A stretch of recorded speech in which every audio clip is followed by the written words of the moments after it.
اللهم ألهمنا علما نعرف به أوامرك ونعرف به نواهيك وسرعة الفهم النبي وإلهام الملائكة المقربين واخرجنا من ظلمات الوحي وافتح علينا أبواب رحمتك وعلمنا أسرار رحمتك يا رب العالمين. رب اشرح لنا صدرنا ولساننا واحلل عقدة من لساننا ويفقهوا قولنا. قال الشيخ المصنف رحمه الله تعالى نفعنا بعلومه في الدارين آمين. Sekarang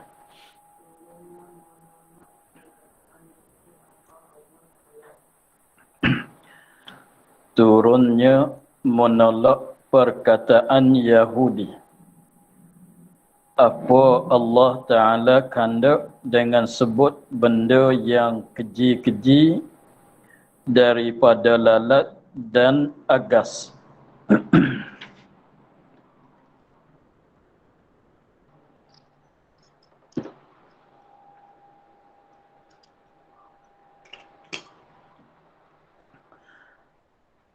Turunnya menolak. Turunnya yakni turun oleh ayat innallaha la yastahyi hingga akhir. Turunnya yakni turun oleh ayat innallah yang lagi akan datang. Turunnya turun ayat innallaha la yastahyi hingga akhir. Jadi ayat innallaha la yastahyi an yadriba masalan ini diturun tujuannya menolak perkataan Yahudi. Menolak mana nak jawab. Nak menolak, nak menjawab akan perkataan orang-orang Yahudi. Kita maklum bahawasanya di Madinah itu ahlul kitabnya ialah orang Yahudi. Sebab orang Yahudi belum pada mereka dihalau, mereka berada di Madinah. Maka kebanyakan ayat-ayat Quran itu sebut tentang orang Yahudi. Dengan sebabnya orang Nasrani jarang-jarang nak ada pada Madinah. Tetapi yang ramai pada di Madinah itu ialah orang ahlul kitab daripada orang Yahudi. Maka ayat innallaha la yastahyi lagi akan datang diturunkan untuk nak menolakkan perkataan orang-orang Yahudi, untuk nak jadi jawab, untuk nak membatahi akan perkataan orang-orang Yahudi. Apa dia perkataan orang Yahudi? Mereka berkata apa Allah Ta'ala kandak. Apa benda yang Allah Ta'ala kandak dengan menyebut, yakni dengan menyebut oleh Allah benda-benda yang keji. Dengan menyebut benda-benda yang keji, benda yang keji-keji. Benda yang keji itu apa dia? Daripada lalat, binatang lalat dan agas. Agas itulah yang, tapi maksud dengan agas di sini jenis binatang yang mengisap darah. Dimaksud dengan agas di sini ialah binatang kecil yang mengisap darah. Agas sendiri nyamuk. Apa tu satu benda lagi yang bau busuk, apa dia nama?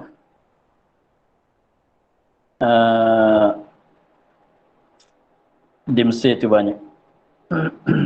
Pijat. Dimaksud dengan agas di sini ialah binatang yang mengisap darah. Daripada agas sendiri jenis nyamuk, lagi pulaknya pijat-pijat. Jadi pada ayat lainlah Allah Taala ada menyebutkan lalat. Di dalam Quran ada menyebutkan binatang agas. Maka apabila didengar oleh orang Yahudi, maka mereka tak percaya bahwasanya perkataan itu daripada Allah Subhanahu wa taala. Sebab di sisi mereka mereka mendakwa bahwasanya binatang yang seperti lalat, seperti agas itu adalah benda yang keji. Maka Allah Ta'ala itu Allah Ta'ala yang amat mulia, yang maha besar, yang amat mulia, maka tak sesuailah bagi Allah Ta'ala yang maha mulia, yang maha tinggi itu menyebutkan benda-benda yang keji. Jadi tujuan merekanya yang kata begitunya untuk nak mengingkarkan sekiranya kalau Quran datang daripada Allah Subhanahu wa taala. Sekiranya kalau Quran itu datang daripada Allah Subhanahu wa taala, tentu sama sekali di dalam Quran tak akan disebutkan akan benda-benda yang keji seperti lalat dan agas dan sebagainya. Sebab apa? Sebab Allah Ta'ala itu yang maha besar, maha tinggi, yang mulia, maka orang yang besar, peringkat orang yang mulia, tak sepatut menyebutkan benda-benda yang keji. Sebab adat-adat orang Arab pada masa dulunya, kalau orang-orang yang mulia, orang yang taraf tinggi, dia tak keluar daripada mulut merekanya perkataan yang keji. Sebut binatang yang keji pun mereka tak sebut. Maka apabila dia ada sebut di dalam Quran, ada sebut lalat, ada sebut agas dan sebagainya, maka mereka mendakwakan bahwasanya ayat Quran itu bukan perkataan daripada Allah Subhanahu wa taala. Bahkan perkataan Quran itu datang daripada Nabi Muhammad sallallahu alaihi wasallam, rangkaian Nabi Muhammad sallallahu alaihi wasallam, bukan daripada Allah Subhanahu wa taala. Sebabnya sekiranya kalau Quran itu datang daripada Allah, tentulah di dalam Quran itu tak sebut benda, tidak ada disebutkan benda-benda yang keji semacam lalat dan sebagainya. Maka apabila ada cakapan, ada perkataan orang Yahudinya dakwanya begitu, maka Allah Ta'ala turunkan ayat ini untuk nak jawabkan, untuk nak tolakkan, untuk nak membatahikan akan perkataan orang-orang Yahudi. Ini dikatakan sebab-sebab turun ayat. Asbabun nuzul. Dia faedah kita mengetahui asbabun nuzul untuk nak membantukan kita memahamkan maksud ayat. Mana-mana ayat kalau kita faham sebab-sebab turun ayat, maka mengetahuikan sebab-sebab turun ayat itu membantukan kita untuk jadi senang kita nak faham maksud-maksud ayat masing-masing. Inna Allah la yastahyi an yadriba mathalan ba'udatan fama fawqaha. Inna Allah la yastahyi an yadriba mathalan. Bahwasanya Allah Ta'ala itu tiada malu, ya Allah, tiada malu ya Allah bahawa perbuat tamsil, bahawa perbuat Allah tamsil. Apa maksud tamsil? Bandingan. Apa tamsil ada ia, dengan mana-mana perbandingan ada ia.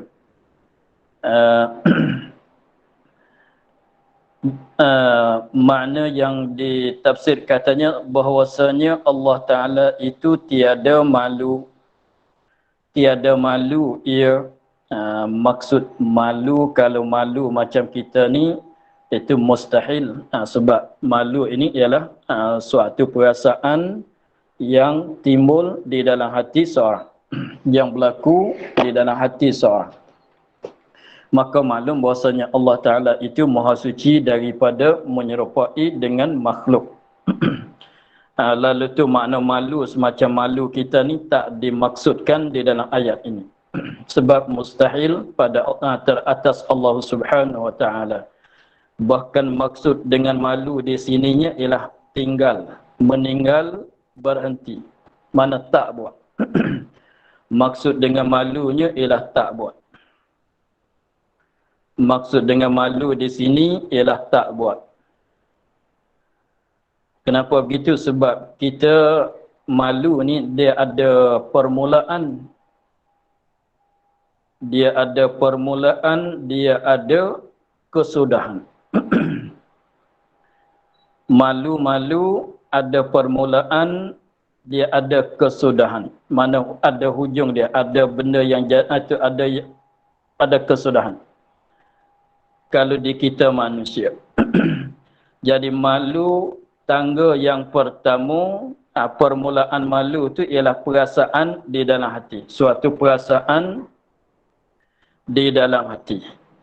Maka malu dengan makna permulaan ialah timbul perasaan satu jenis perasaan di dalam hati, itu mustahil pada Allah Subhanahu wa taala. Dan malu yang kata yang kesudahan itu ialah makna lazim dia. Apabila seorang itu dia malu, maka dia tak buat.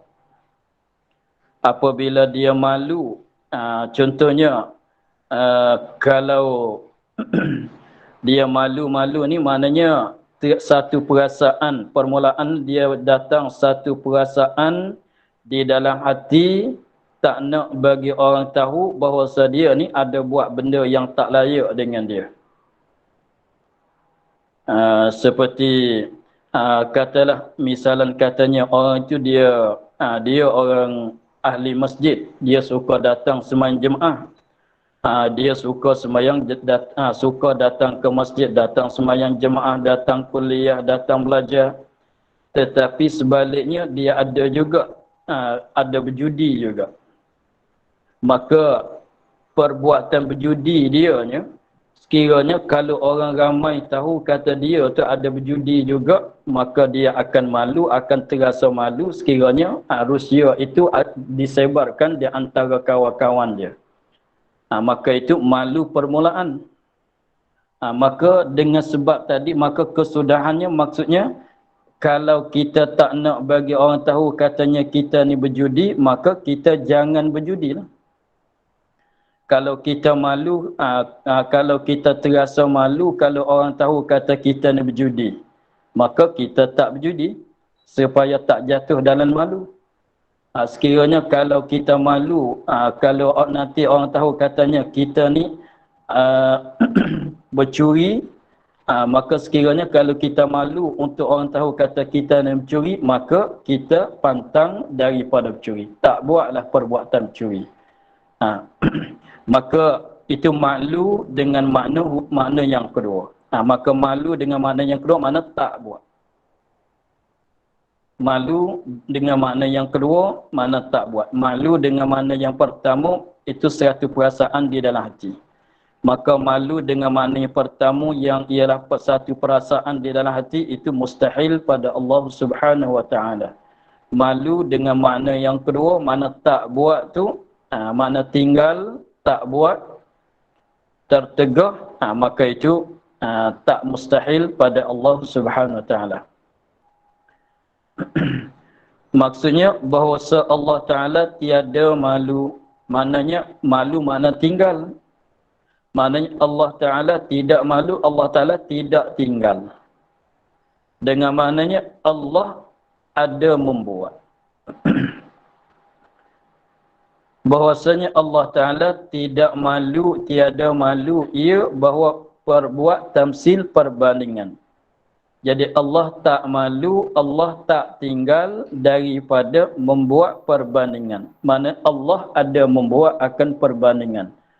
Apa-apa tamsil, yakni apa-apa perbandingan ada ia. Yakni dengan mana-mana perbandingannya, sekiranya kalau Allah Ta'ala nak buat perbandingan, maka Allah Ta'ala buatlah. Dia tak malu, dia tak tinggal. Walaupun benda yang dibuat bandingan itu yang sehina-hina binatang seperti agas, Seperti lalat sekalipun, Allah Ta'ala sepatut nak buat misal untuk sepatut nak buat perbandingan dengan lalat, maka Allah Ta'ala buat perbandingan dengan lalat. Maka sekiranya kalau sepatutkan dengan hikmat Allah Ta'ala nak buat perbandingan suatu perkara dengan umpama nyamuk agas, maka Allah Ta'ala membuatkan perbandingan dengan nyamuk dengan agas. Jadi Allah Ta'ala tidak malu, Allah Ta'ala tak tinggal.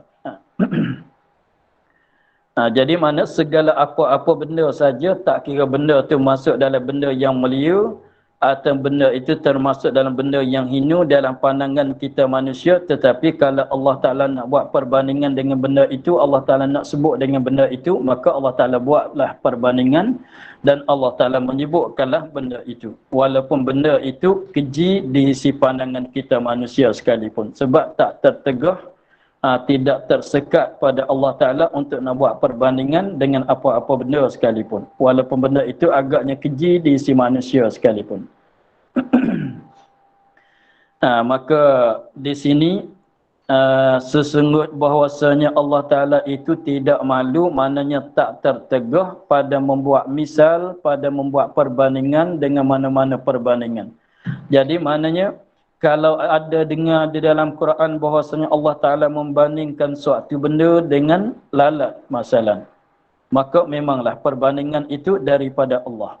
Maka sekiranya dalam Quran itu ada perbandingan suatu benda itu perbandingan dengan nyamuk dengan agas masalah, maka itu adalah daripada Allah Subhanahu Wa Ta'ala.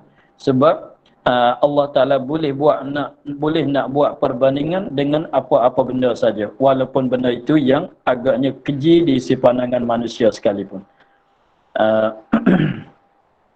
Ba'udatan fama fawqaha, agas dan barang yang atas. Dan barang yang atas, apa maksud? Kecil daripadanya. Ini dua tafsir. Agas dan barang yang atas, mana lebih besar pada agas. Seperti nyamuk, seperti lalat. Setengah kata terlebih yang atas, maknanya lebih kecil daripada agas. Jadi ada dua tafsir. Tetapi pengarang kita ambil dan atas kecil daripadanya. Maknanya benda yang lebih kecil daripada binatang agas. Jadi maknanya Allah Ta'ala tak tinggal, tak pantang daripada membuatkan perbandingan dengan apa-apa saja. Baik nyamuk ke atau benda yang lebih kecil daripada nyamuk atau benda yang lebih besar daripada nyamuk seperti lalat. Maklum bahasanya maksud dengan agas di sini ialah jenis-jenis binatang yang mengisap darah. Agas diri nyamuk artinya pijat-pijat. Jadi apa saja tak jadi kekurangan terhadap atas Allah Ta'ala pada membuat perbandingan dengan apa-apa saja, walaupun binatang itu hina sekalipun. Jadi seperti cerita tadilah, bahwasanya orang Yahudi dia bercakap sama dia bahwasanya dia buat tuduhan bahwasanya Quran ini bukan daripada Allah Subhanahu Wa Ta'ala. Bahkan Quran ini ialah datang daripada Nabi Muhammad, rakahan daripada Nabi Muhammad sallallahu alaihi wasallam. Dalil dianya, hujah dianya, alasan merekanya bahwasanya sekiranya kalau Quran itu datang daripada Allah Ta'ala, padahal Allah Ta'ala yang amat mulia, yang amat besar, maka tak sepatut dengan yang amat mulia, yang amat besar itu menyebutkan benda-benda yang keji.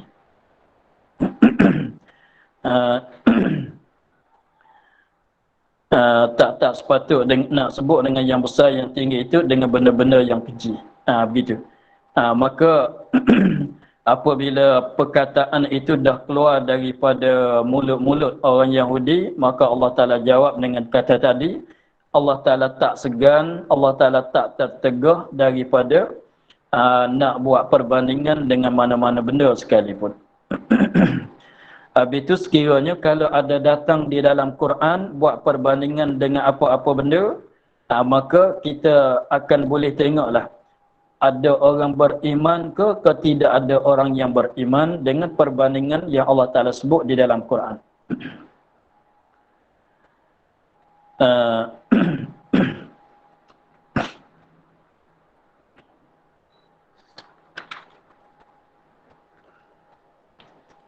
فَأَمَّا الَّذِينَ آمَنُوا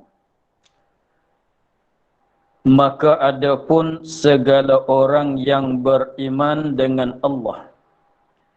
فَأَمَّا الَّذِينَ آمَنُوا maka adapun segala orang yang beriman dengan Allah. فَيَعْلَمُونَ أَنَّهُ الْحَقُّ مِنْ رَبِّهِمْ maka mengetahui mereka itu orang yang beriman bahawa tamsil itu, buat perbandingan itu walaupun dengan nyamuk, dengan lalat sekalipun, sebenar adalah yang betul, yang sebenar daripada Tuhan mereka itu daripada Tuhan mereka itu, Tuhan orang-orang yang beriman. Kena pada tempatnya. Mana buat perbandingan itu kena dengan tempatnya.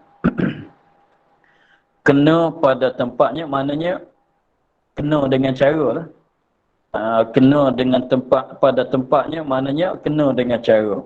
Jadi maknanya apabila orang mukmin dengar bahawasanya di dalam Quran ada buat perbandingan dengan umpama lalat, dengan umpama labo-labo, dengan umpama madu kemasalan, maka orang mukmin percaya penuh-penuh bahwasanya perbandingan itu, ayat yang menyebutkan perbandingan itu adalah ayat yang datang daripada Allah Ta'ala.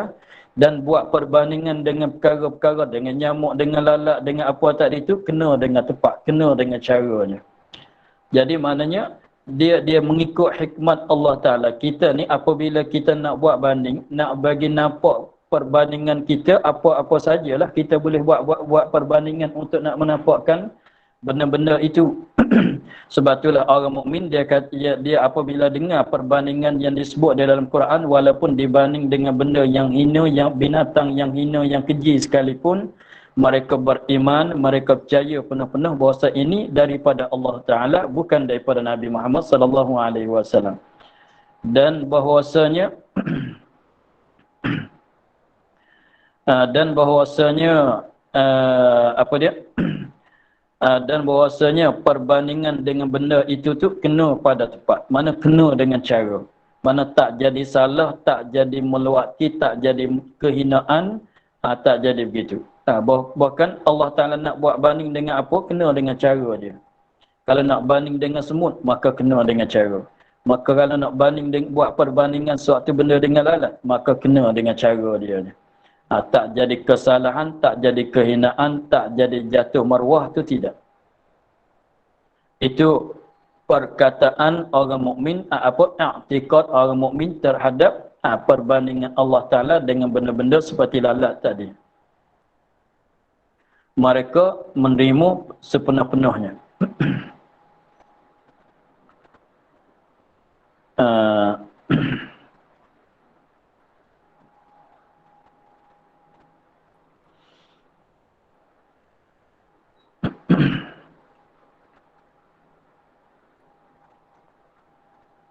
Wa ammal ladzina kafaru, adapun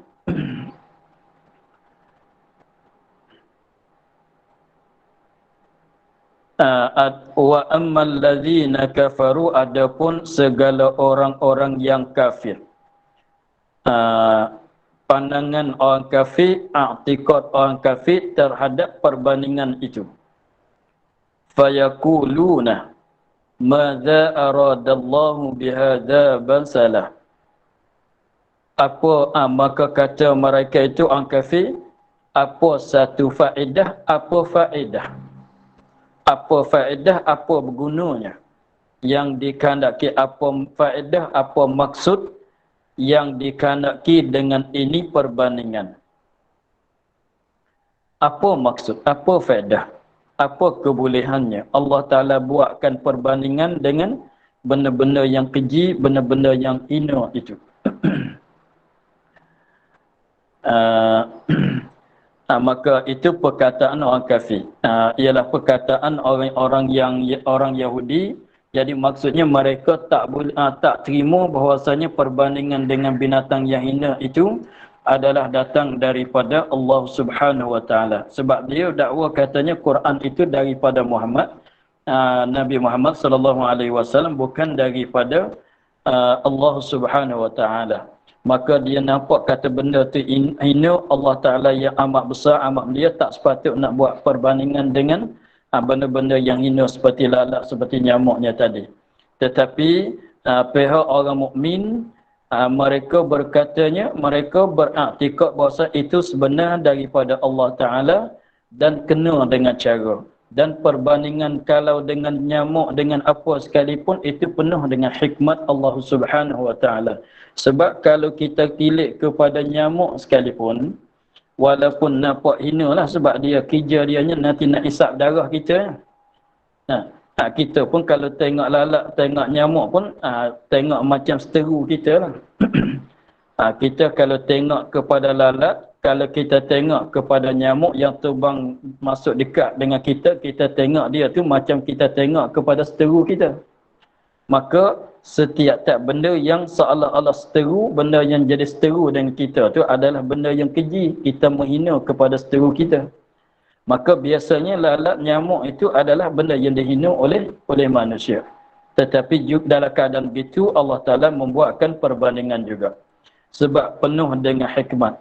Sebabnya kalau Allah Ta'ala buat banding dengan nyamuk, sebab nyamuk itu kalau kita kiranya itu satu ajaib binatang. Satu jenis binatang yang ada ajib, ada ajaib pada dianya. Tengok bentuk dia, ada kaki, ada sayap, dan ada jarum dia pula. Boleh mencocokkan sehingga boleh mengisapkan darah gajahnya pula. Begitu. Walaupun tengok mulut dia, jarum dia begitu kecil, tetapi ada ruang sebelah dalam. Sebab tu boleh mengisapkan darah. Nak kata keras pun tak keras sangat. Nak kata lembut, macam mana dia boleh cocok dalam kulit-kulit, sampai kulit gajah pun dia boleh cocok. Maka begitulah hikmat, ada ajaib yang banyak pada kejadian nyamuk. Maka sekiranya kalau Allah Ta'ala buat perbandingan akan suatu benda dengan nyamuk sekalipun, maka sepatut dengan dia. Sebab pada nyamuk itu suatu binatang yang ada ajaib pada dianya. Dia tak semacam binatang yang lain.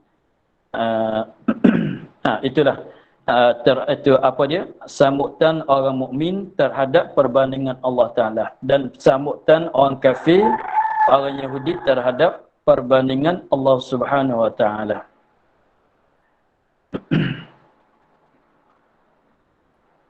Wa ma yudillu bihi illa al-fasiquna. Ada sana. Wa yudillu bihi kathiran wa yahdi bihi kathira.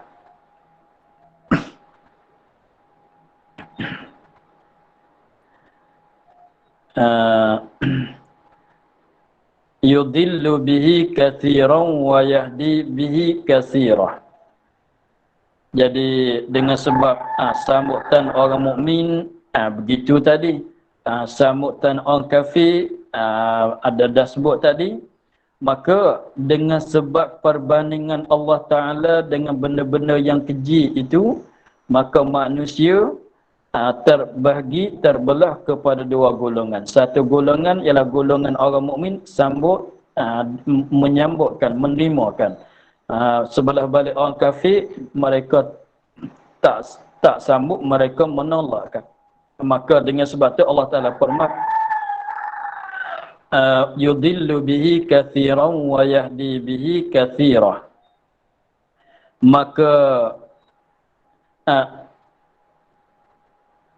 Maka kata apa dia, menyesat ia dengan tamsil itu akan kebanyakan orang kafir sebab kufur dengannya, dan menghidayat ia dengan dia akan kebanyakan orang mukminin dengan sebab beriman dengan kudrat iradat pada tamsil itu bagi Allah semata-mata. Dengan sebab perbandingan tadi Allah Ta'ala firman kata menyesat ia perbandingan dengan menyesat ia dengan ini tamsil itu akan kebanyakan orang kafir. Jadi dengan sebab Allah Ta'ala buat perbandingan dengan perkara yang itu, maka jadi bertambah sesat oleh kebanyakan. Mana gitu. Menyesat yang ini menambahkan kesesatan. Jadi bertambah sesat dengan sebab ada perbandingan tadi akan kebanyakan orang kafir. Maka orang kafir itu dah sesat. Tetapi apabila turun ayat tentang perbandingan, maka mereka bertambah sesat. Bukan baru jadi sesat. Maknanya mereka dah sesat. Apabila mereka dah sesat, mereka dah tak beriman dengan Allah Ta'ala. Tetapi apabila turun ayat perbandingan tadi, maka bertambah sesat, bertambah kufur mereka itu dengan Allah Subhanahu Wa Ta'ala. Sebab kufur dengan dia. Jadi sebab mereka tak percaya, tak beriman dengan perbandingan dengan tamsil tadi. Maka dengan sebab itulah jadi bertambah kufur, bertambah sesat di atas orang kafir apabila dengar perbandingan yang tersebut. Itu terhadap orang kafir. Jadi racun, jadi racun, jadi perbandingan tadi seolah kata racun yang meracunkan orang kafir dan menghidayat ia, jadi menambah hidayat. Jadi perbandingan tadi kalau nisbah kepada orang mukmin jadi penawar, jadi ubatan besar. Soalan begitu. Jadi benda yang sama terhadap orang kafir jadi racun yang menambahkan kesesatan, tapi nisbah bagi kafir, nisbah bagi orang mukmin jadi penawar, jadi ubat yang sangat besar yang menambahkan, yang menguatkan hidayah, yang menguatkan iman mereka. Dan menghidayat ia dengan dia, menghidayat ia Allah Ta'ala dengan dia, dengan tamsil, dengan perbandingan tadi akan kebanyakan orang-orang mukminin. Sebab beriman, sebab mereka beriman, sebab orang mukmin itu beriman dengan kudrat, dengan kekuasaan Allah, dengan kehendak Allah pada tamsil itu bagi Allah semata-mata. Allah Ta'ala kuasa, Allah Ta'ala kehendak nak buat perbandingan dengan mana-mana saja, bolehlah. Nak Allah Ta'ala nak buatkan, nak membandingkan akan kekuasaan dia, tengok Allah Ta'ala kuasa tak kuasa dia, sehingga ia boleh menjadikan suatu binatang yang seperti nyamuk yang paling ajib kejadian dia. Tengok mulut dia macam gajah tak gajah.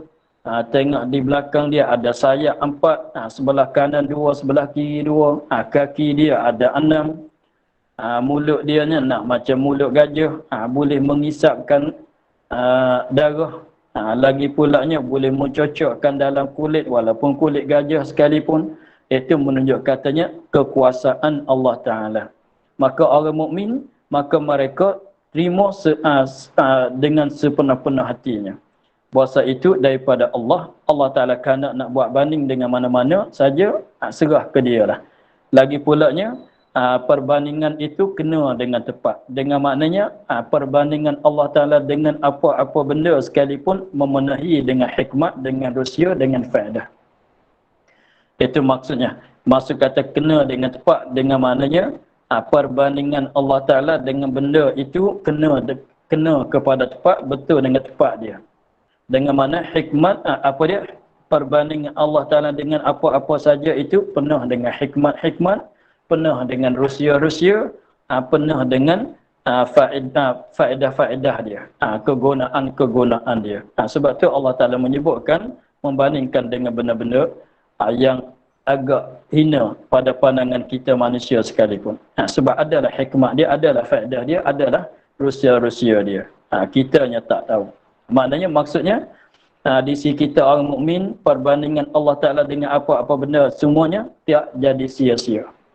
Tak jadi sia-sia, hanya dipenuhkan dengan hikmat, dengan rusia, dengan faedah-faedah.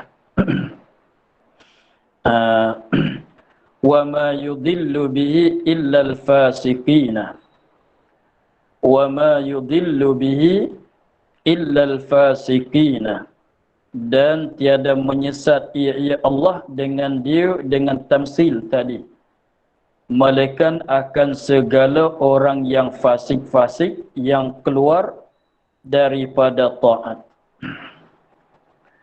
Dan tiada menyesat, ini tiada menambah menyesat, tiada menambahkan kesesatan ya Allah Ta'ala dengan dia dengan perbandingan, dengan tamsil, melainkan akan segala orang-orang yang fasik. Jadi dengan sebab perbandingan itu Allah Ta'ala menambahkan akan kesesatan, akan kufur, akan kesesatan kepada orang-orang yang fasik. Jadi orang yang fasik saja, orang yang jadi yang kufur, yang disesat oleh Allah Ta'ala. Tetapi apa fasik yang keluar daripada taatnya? Orang fasik ialah orang yang keluar daripada taatnya, taat Allah Subhanahu Wa Ta'ala. Tapi kita sedikit maklumat tentang orang fasik, ya. Jadi di sini katanya orang yang fasik, mafhum ayat di sini bahwasanya orang fasik itu adalah orang yang sesat. Orang yang fasik adalah orang yang sesat. Sebab zahir ayat katanya wa ma yudillu bihi, dan tiada menyesat oleh Allah dengan perbandingan melainkan orang yang fasik. Mana orang yang fasik? Orang yang menyesat oleh Allah Subhanahu Wa Ta'ala. Orang yang fasik ialah orang yang Allah Ta'ala kehendak nak menyesatkan dia, nak mengkufurkan dia. Maka siapa orang yang fasik?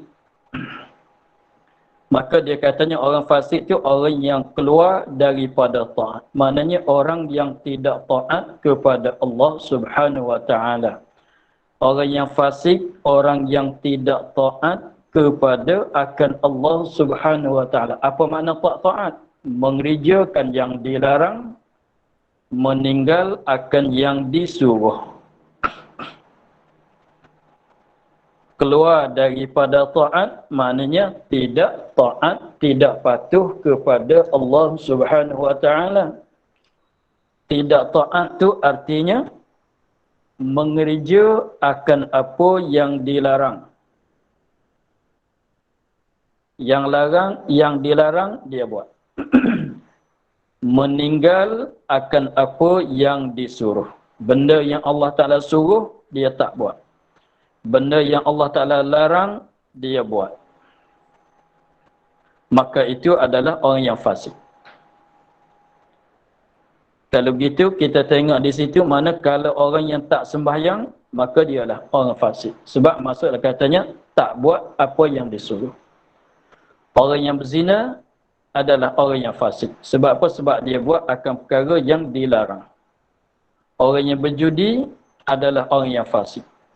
Sebab apa? Sebab dia buat akan benda yang dilarang oleh Allah Ta'ala. Larang sebagai larang haram. Suruh sebagai suruh wajib. Tapi kalau tak buat benda sunat, tak jadi fasik.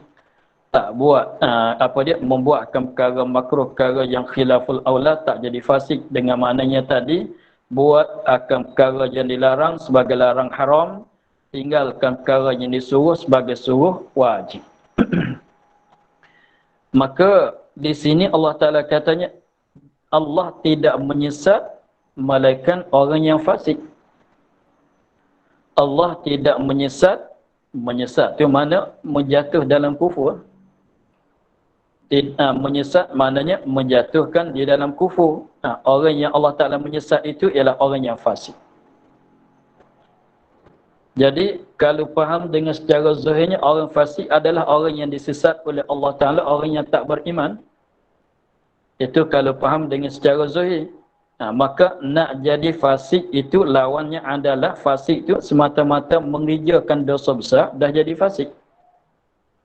Semata-mata mengerjakan dosa besar yang dimaksud katanya seperti tak sembahyang, itu maknanya tinggal akan perkara yang disuruh. Tak sembahyang dah jadi fasik. Artinya membuatkan perkara yang dilarang seperti berzina, seperti minum arak, seperti berjudi, bercuri dan sebagainya. Itu dah jadi fasik. Maka sekadar tak sembahyang tu dah jadi sesat ke? Sekadar sekali dia berzina dah jadi sesat ke? Dah jadi kufur ke? Maka i'tikad ahli sunnah kitanya tidak. I'tikad ahli sunnah kitanya orang mengerjakan dosa besar tak jadi kufur. Tapi tengok dengan zahir ayatnya, Allah menyesatkan orang yang fasik.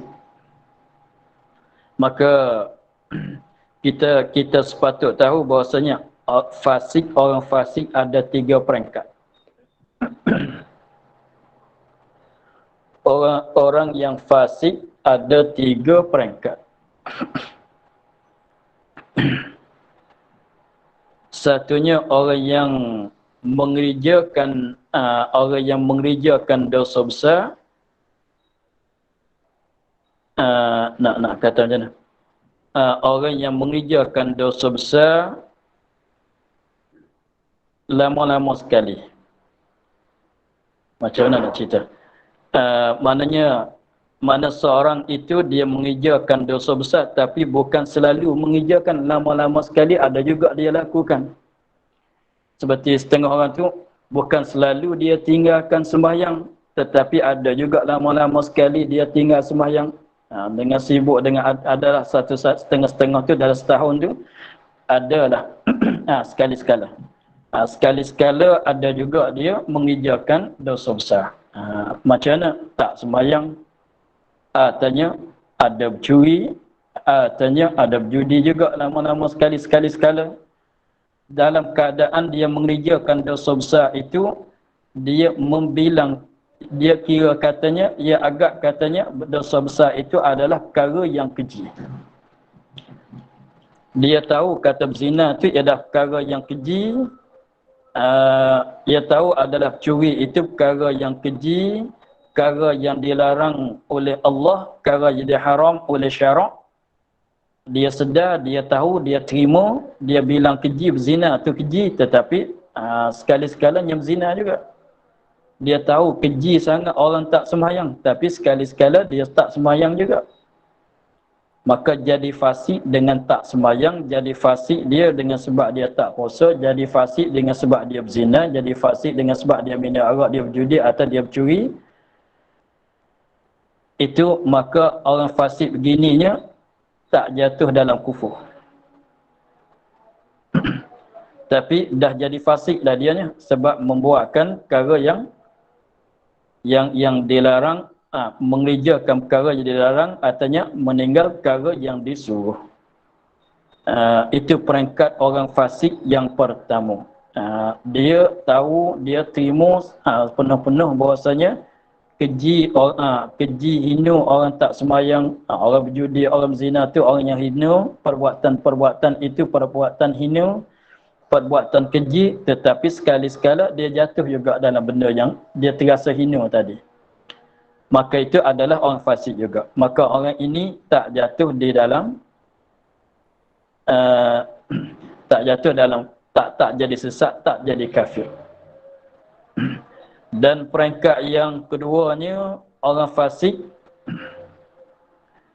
Peringkat yang keduanya ialah orang yang fasik yang selalu mengerjakan akan dosa besar. Yang selalu mengerjakan dosa besar dan juga tak hirau, tak terasa hina, dia rasa biasa. Dia kalau dia tak nak sembahyang, dia tak nak sembahyang, dia rasa semacam biasa. Dia tak terasa katanya tak sembahyang ni jadi hina di sisi Allah. Kalau berzina pun jadi hina pada pandangan Islam, dia tak terasa begitu. Tapi dia tahulah katanya zina ini dilarang oleh Islam, oleh Allah. Sembahyang itu kalau tak sembahyang dimurka oleh Allah, tapi agak di sisi dianya jadi macam biasa. Kalau dia nak berjudi, dia berjudilah. Kalau dia nak curi, dia bercurilah. Dia tahu, dia terima kata haram. Bukan dia tak terima. Dia terima katanya, dia mengaku bahasanya berjudi itu haram, zina itu haram, minum arak, bercuri semuanya haram, dosa besar. Dia tahu, tapi dia buat, kalau dia nak buat, dia buat. Dia tak era pun, tak teringat katanya benda tu dilarang di mana, tak tahu. Kalau dia tak nak sembahyang, dia tinggal gitu ya. Dia terasa biasa dengan buatkan perkara yang dilarang, artinya meninggalkan perkara yang disuruh. Maka ini lebih berat daripada orang fasik yang pertama. Maka orang fasik yang kedua ini tak jatuh dalam kufur juga. Tapi nak cerita katanya lebih berat daripada orang fasik dari peringkat yang pertama.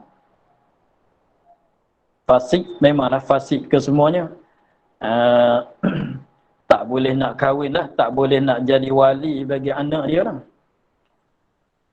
Tak boleh nak jadi wali kahwin, wali akad nikah anak dia tu tak boleh. Itu peringkat yang kedua. Dia suka membuatkan maksiat, dan ulatnya tidak ada tak herau, tak terasa malu, tak terasa tegan, begitulah lebih kurangnya. Itu orang fasik peringkat yang kedua, lebih berat daripada orang yang pertama. Dan orang fasik yang ketiga, maknanya orang yang mengerjakan akan yang dilarang sebagai larang haram oleh Allah Ta'ala, dan artinya yang meninggalkan akan perkara yang disuruh sebagai suruh wajib. Serta dia i'tiqad katanya benda itu tak jadi wajib. Kalau benda wajib, dia kata tak jadi wajib. Benda yang haram, dia agak kata benda itu tak jadi haram. Maka orang fasik begini ialah orang yang kafir, yang keluar daripada iman, yang jatuh murtad. Inilah yang maksudnya. Jadi orang fasik yang ketiga, dia tak sembahyang serta dia pegang katanya sembahyang itu tak wajib di atas dia. Orang fasik yang ketiga ni, kalau dia berzina, dia pegang katanya berzina tak jadi haram terhadap dia. Judi, dia agak kata judi ni perkara yang harus, sebab dia ingat atas duit dia, ikut dia lah nak buat apa pun. Zina tak zina itu kehendak dia. Dia tak kira, dia tak kehendak dia, ikut dia. Bukan nak kata haram macam mana, sebab dia suka rela dia. Maka itu sembahyang, dia katanya sembahyang ini kebebasan dia. Dia nak sembahyang pun boleh, dia tak nak sembahyang pun boleh. Allah tak kata wajib, sebab benda ini kebebasan yang diberi pada manusia. Sembahyang tak jadi wajib, sebab ini kebebasan yang diberi oleh Allah kepada manusia. Maka dia pun tak sembahyang, sebab dia pegang katanya sembahyang tak wajib. Dia berjudi dengan sebab ingat katanya harta dia, sukarela dia, tak haram berjudi. Maka dia buat akan benda itu serta mengingkarkan hukum syarak. Maka orang fasik yang ketiga inilah orang yang fasik yang disesat oleh Allah Subhanahu Wa Taala. Maka orang fasik yang ketiga inilah yang dimaksud dalam ayat, katanya wa ma yudhillu bihi illal fasikin, dan tiada menyesat ia ya Allah dengan tamsil, dengan tamsil, malakan segala orang yang fasik.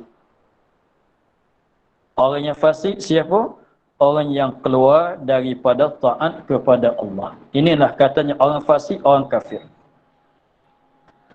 Orang fasik adalah orang yang sesat. Orang yang fasik adalah orang yang kafir. Yang ini fasik peringkat yang ketiga. Ialah orang fasik yang peringkat yang ketiga. Adapun orang fasik peringkat yang pertama, orang fasik peringkat yang kedua, itu tak jadi orang kafir. Tak jatuh murtad. Masih duduk dalam iman lagi. Begitulah. Jadi maksudnya dalam ayat tadi kita sepatut ingat bahasanya wa ma yudhillu bihi illal fasikin, bukan ke semua orang fasik. Bukan ke semua orang fasik yang disesat oleh Allah Ta'ala, bukan. Bahkan orang fasik yang peringkat ketiga itu saja. Yang dimaksud dengan katanya wa ma yudhillu bihi illal fasikin.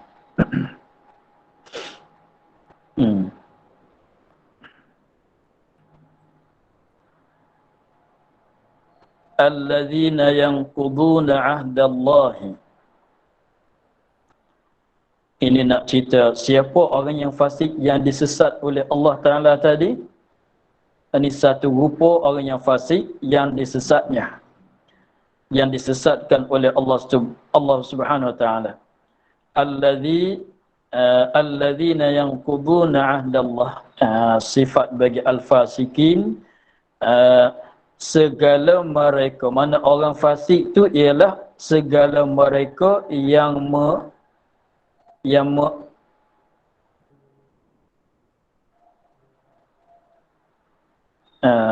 apa bacaan dia? Segala mereka yang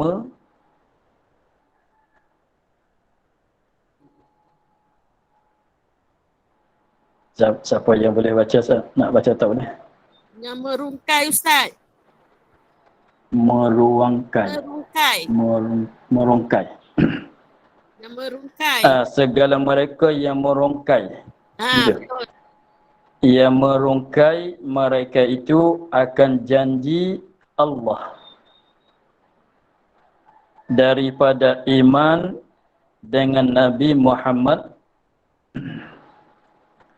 Orang-orang yang fasik itu ialah segala mereka yang merungkai, mana yang menghuraikan.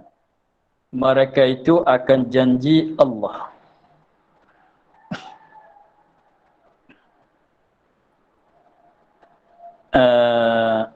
Apa dia janji Allah? Janji Allah mana perjanjian yang dijanji oleh Allah Subhanahu Wa Ta'ala. Janji Allah mana perjanjian yang dijanjikan oleh Allah Subhanahu Wa Ta'ala terhadap manusia. Apa dia janjian Allah? Daripada iman, ialah beriman dengan Nabi Muhammad sallallahu alaihi wasallam. Dengan sebabnya orang-orang Yahudi di dalam kitab mereka, dalam kitab Taurat mereka, bahwasanya Allah Ta'ala ada sebut bahwasanya pada akhir zaman akan dibangkitkan seorang Nabi namanya begini-begini, namanya Muhammad, hingga seterusnya. Maka sekiranya kalau dibangkitkan seorang Nabi yang nama Muhammad ini, maka kamu kesemuanya mesti beriman dengan Nabi Muhammad. Itu ada sebut di dalam kitab Taurat kesemuanya. Nah, sifat-sifat Nabi dan perjanjian yang menjanjikan oleh Allah Ta'ala dengan Bani Israel, bahwasanya apabila dibangkitkan Nabi Muhammad, mesti kesemuanya Bani Israel beriman dengan Nabi Muhammad sallallahu alaihi wasallam. Maka tiba-tibanya apabila sampai masa Nabi Muhammad dibangkit, Nabi Muhammad pun datang ke Madinah, masuk dekat dengan orang-orang Yahudi, sebab orang Yahudi pun duduk di Madinah juga. Maka mereka itu ubahkan janjian Allah, mereka itu tak beriman dengan Nabi Muhammad. Melainkan tak berapa orang saja daripada orang Yahudi yang beriman dengan Nabi Muhammad. Tetapi kebanyakan orang Yahudi tak mengikut janji yang dibuat janji oleh Allah Ta'ala, ialah beriman dengan Nabi Muhammad. Min ba'di mitsaqih, kemudian daripada kukuhnya janji. Mana kemudian daripada dikejap akan janji, dikemaskan janji. Dia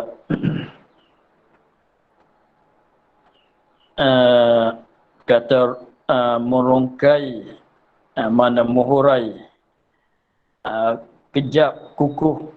Dia begini. Dia janji itu dibandingkan dengan tali.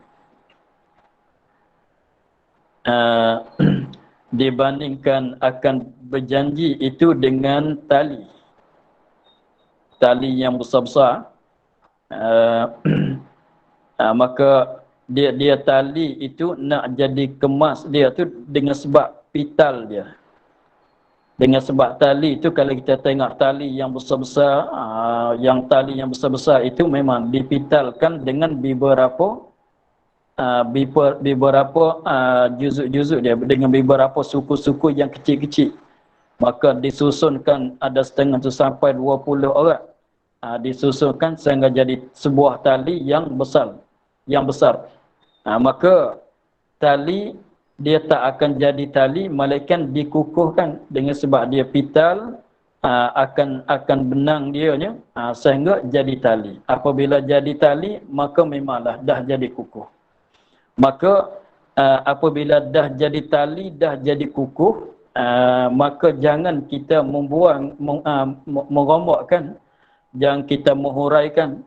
Dengan sebab tali itu kalau kita buang satu-satu, maka dia tak akan jadi kuat. Tali seperti tali yang orang belah lembu tu ikat lembu, maka sekiranya kalau kita buang satu-satu, kita uraikan satu-satu tali itu, maka tak jadi kuat. Nak bagi kuat talinya, mesti dikemaskan, dikukuhkan di dalam pital dia. Sebab itu maknanya orang yang membatalkan janji seperti orang yang menghuraikan akan tali, akan pitalan tali itu. Sebab dia cakap di atas perbandingan janji seperti tali. Janji mesti dikemas. Bagaimana nak jadi tali, mesti kena kemas. Kalau tidak, macam mana kita nak boleh buat ikatkan apa-apa benda? Sebab tu tali apabila dah jadi kemas, boleh kita nak ikatkan suatu perkara. Maka janji untuk nak mengikatkan suatu perkara di antara orang yang berjanji dan antara satu dengan satu lagi. Dengan sebab tengok tali kita gunanya untuk mengikat, menambat akan suatu perkara dengan suatu perkara. Maka janji pun gitu juga. Perjanjian ni seolah di sini, contohnya di sini, perjanjian ialah ikatan di antara orang Yahudi, orang ahli kitab dengan Allah Subhanahu taala. Apa ikatan itu? Ialah beriman dengan Nabi Muhammad apabila dibangkitkan oleh Nabi Muhammad. Apabila dibangkitkan akan Nabi Muhammad. Maka janji itu dah kemas, maka jangan cuba nak bongkarkan. Jangan cuba nak menghuraikan, jangan cuba nak perlakan. Mengelaikan akan janji-janji itu, akan tali itu. Maka orang fasik ialah orang yang membatalkan janji. Orang yang maknanya orang yang buat tidak mengikut janji. Orang yang tidak mengikut akan apa yang dijanjikan. Tak buat mengikut semacam mana yang dijanjikan. Itulah maksudnya. Itu orang fasik, itulah orang Yahudi, orang ahli kitab. Mereka tak buat mengikut apa yang diberjanji oleh Allah Ta'ala terhadap mereka.